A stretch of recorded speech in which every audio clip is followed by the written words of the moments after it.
और मेरे सुरवीरों कैसे हो।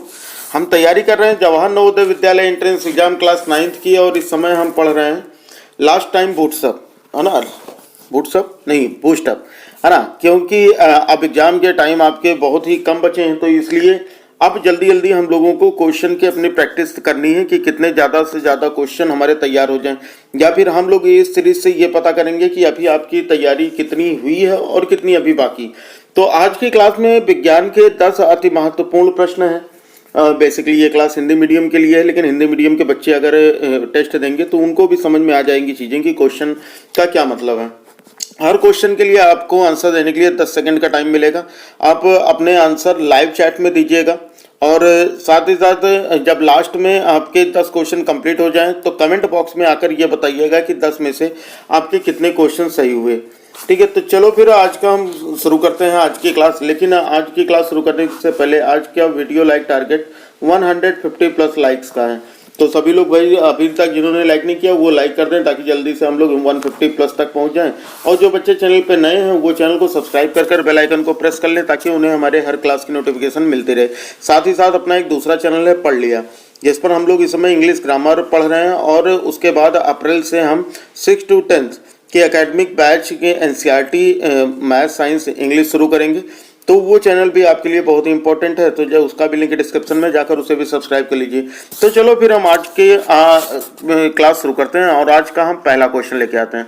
तो आज का पहला क्वेश्चन क्या है? आज का पहला क्वेश्चन दिया गया है कि मूल संरचनात्मक इकाइयां और सभी जीवों के निर्माण खंड क्या हैं।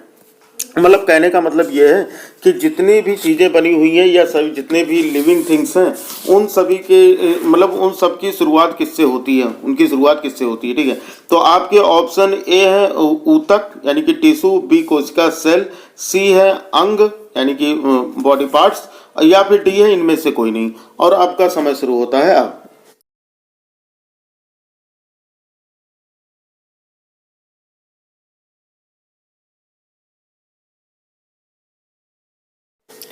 तो भाई बिल्कुल आपका जवाब सही है। तो जो शरीर की जो बनावट होती है ना, वो किससे होती है? कोशिकाओं से।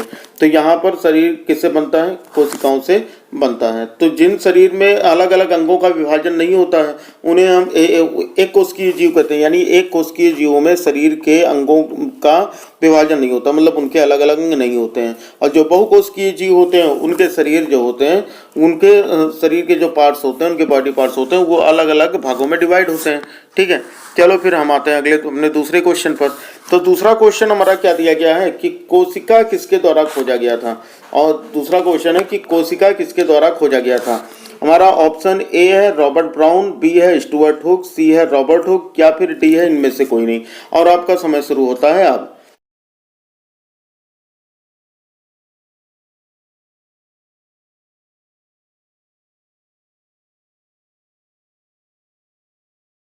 तो बिल्कुल भैया आपने बिल्कुल सही आंसर दिया। काफी सारे बच्चों ने सही आंसर दिया, कुछ बच्चे ए पर अटक गए। लेकिन जो कोशिका की खोज की थी ये किसने की थी? ये रॉबर्ट हुक ने की थी, है ना। अब आप लोग ये बताओगे रॉबर्ट ब्राउन की खोज रॉबर्ट ब्राउन ने क्या खोजा था? कमेंट बॉक्स में सभी लोग बताएंगे कि रॉबर्ट ब्राउन ने क्या खोजा था। ठीक है, क्योंकि इसका जो आंसर है वो मैं आपको इसके पहले के जो क्वेश्चन लेके आया था उसमें मैंने आपको इसका आंसर दे दिया था। तो अभी के लिए क्या बताना है आपको कि रॉबर्ट, अभी केवल इतना जानना है कि कोशिका की खोज रॉबर्ट हुक ने की थी। तो यानी दूसरे का बी सी ऑप्शन जो होगा ये बिल्कुल करेक्ट होगा। अगले क्वेश्चन पे हम आ जाते हैं।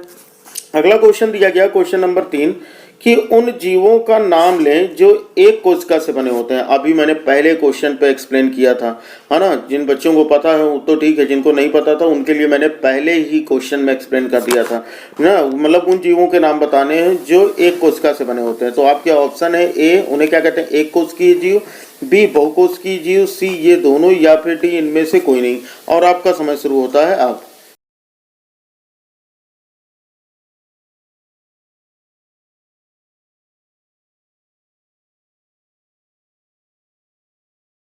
तो बिल्कुल यहाँ पर आप लोगों ने बिल्कुल सही जवाब दिया कि जो एक कोशिका से बने होते हैं उन्हें हम क्या बोलते हैं? एक कोशिकीय जीव कहते हैं। तो यहाँ पर हमारा ऑप्शन ए जो होगा ये बिल्कुल करेक्ट होगा।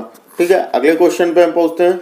अगला क्वेश्चन नंबर 4 हमारा क्या दिया गया कि उन जीवों का नाम लो जो एक से अधिक कोशिकाओं से, मतलब उन जीवों का नाम लेना है जो एक से अधिक कोशिकाओं से बने होते हैं, मतलब एक से अधिक कोशिकाओं से बने जो जीव होते हैं उन्हें हम कैसे जीव कहते हैं।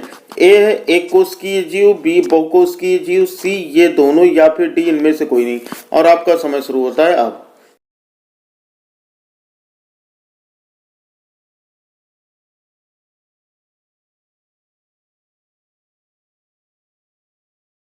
तो भाई ये भी बिल्कुल सही था कि जो एक से अधिक कोशिकाओं से बने होते हैं उन्हें हम क्या बोलते हैं, बहुकोशिकीय जीव, यानी कि बी ऑप्शन जो होगा ये हमारा बिल्कुल करेक्ट होगा। तो यहाँ पर बी ऑप्शन जो है हमारा बिल्कुल करेक्ट है।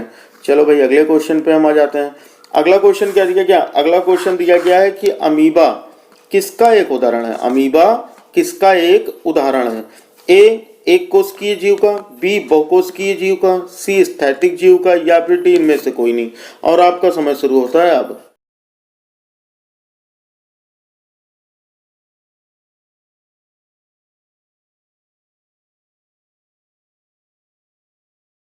तो भाई अमीबा देखो, अमीबा क्या होता है, अमीबा की अगर आप बनावट देखोगे तो अमीबा की बनावट ऐसे होती है, ऐसे ही तो कुछ होती है ना, यहाँ पर केंद्रक होता है, ऐसे ही कुछ बनावट, लेकिन इनके शरीर के अलग अलग अंग डिवाइड नहीं होते हैं, यानी कि इनके हाथ पैर मुंह आँख नाक सभी अलग अलग नहीं होते हैं।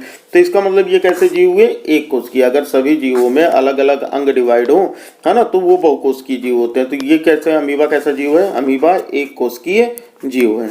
चलो भाई अगले क्वेश्चन पे आते हैं।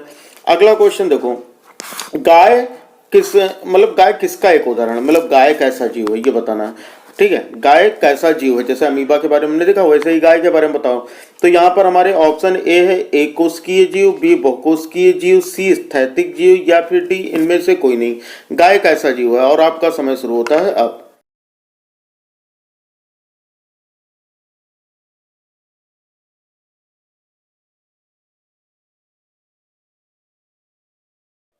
तो वाह भाई बहुत अच्छे, सभी लोगों का जवाब बिल्कुल सही था, क्योंकि गाय में तो हाथ पैर, है ना, हाथ क्या होते हैं, पैर होते हैं, पूछ नाक मुंह सब भी तो अलग अलग होते हैं सभी अंग।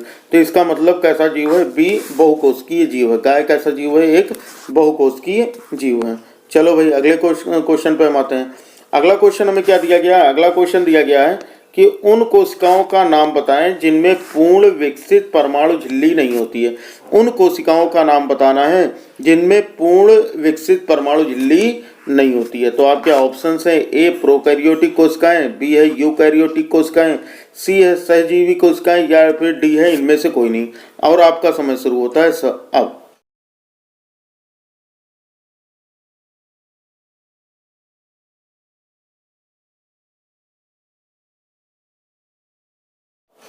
तो बिल्कुल देखो, जो ऐसी मतलब कोशिकाएं जिनमें परमाणु झिल्ली विकसित नहीं होती है उन्हें हम बोलते हैं प्रोकैरियोटिक कोशिकाएं। उन्हें हम क्या बोलते हैं, प्रोकैरियोटिक कोशिकाएं। इसका मतलब हमारा यहाँ पर ए ऑप्शन जो होगा ये बिल्कुल करेक्ट होगा। क्या होगा, प्रोकैरियोटिक, मतलब जिनमें परमाणु झिल्ली विकसित नहीं होती है ऐसी कोशिकाएं कौन सी होती हैं, प्रोकैरियोटिक कोशिकाएं होती हैं। और जिनमें विकसित होती हैं तो वो यूकैरियोटिक कोशिकाएं हो जाएंगी। ठीक है, चलो अगला क्वेश्चन देखते हैं। अगला क्वेश्चन हमारा क्या है, अगला क्वेश्चन दिया गया है क्वेश्चन नंबर 8, उन कोशिकाओं का नाम बताएं जिनमें पूर्ण विकसित परमाणु झिल्ली होती है। उन कोशिकाओं का नाम बताएं जिनमें पूर्ण विकसित परमाणु झिल्ली होती है। भाई इसका आंसर सबको पता है ना।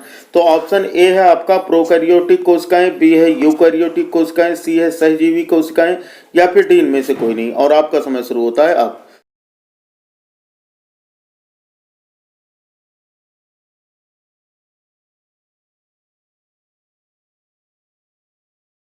तो भाई यहाँ पर तो सभी का जवाब बिल्कुल सही हो गया, सभी का जवाब सही हो गया कि जिनमें पूर्ण विकसित परमाणु झिल्ली होती है उन कोशिकाओं को हम क्या बोलते हैं, यूकैरियोटिक कोशिकाएं। यानी इसका मतलब हमारा यहाँ पर बी ऑप्शन जो है वो बिल्कुल करेक्ट है। क्या हमारी यूकैरियोटिक कोशिकाएं होंगी। अगला क्वेश्चन देखते हैं।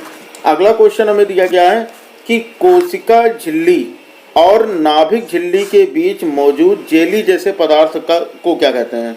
कोशिका झिल्ली और नाभिक झिल्ली के बीच में मौजूद जेली जैसा जो पदार्थ होता है उसे हम क्या कहते हैं। ऑप्शन ए है कोशिका भित्ति, बी साइटोप्लाज्म, सी कोशिका झिल्ली, या फिर डी इनमें से कोई नहीं। और आपका समय शुरू होता है अब।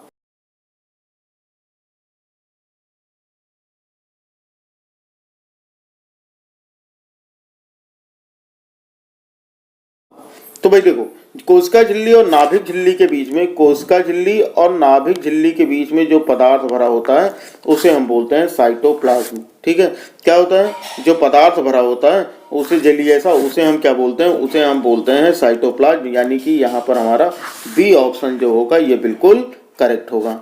ठीक है, चलो अगले क्वेश्चन पे आते हैं। अगला क्वेश्चन नंबर 10 हमारा क्या दिया गया, क्वेश्चन नंबर 10 दिया गया है कि कोशिका के केंद्र में स्थित घने गोलाकार कोशिकांग का नाम बताओ। तो कोशिका होती ना, तो कोशिका के केंद्र में एक घना गोलाकार एक कोशिकांग होता है, इसका हमें नाम बताना है। तो आपके ऑप्शन है ए कोशिका भित्ति, बी साइटोप्लाज्म, सी नाभिक, या फिर डी इनमें से कोई नहीं। और आपका समय शुरू होता है अब।